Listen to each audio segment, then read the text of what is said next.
اليوم حضرت لكم فلان كراميل اقتصادي جديد بمكونات بسيطة. شوفوا القوام كريمي ناعم، من أول ملعقة يبين أنه ناجح. نبدأ ب8 بيضات،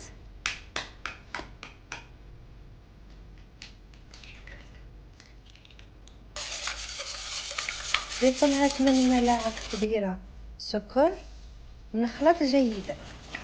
نضيف لتر من الحليب، نخلط المكونات جيدا حتى تمتزج. حضرت الكراميل مسبقا بتذويب السكر على نار هادئة حتى يأخذ لون ذهبي.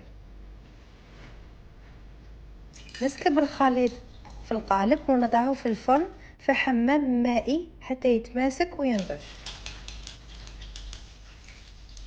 نتركه يبرد في الثلاجة لبضع ساعات، ثم نقلبه في طبق التقديم.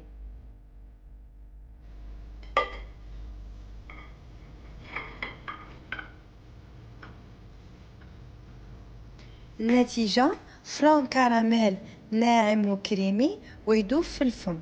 جربوه وخبروني برايكم في التعليقات. لا تنسوا دعم الفيديو بلايك وحفظه. باي.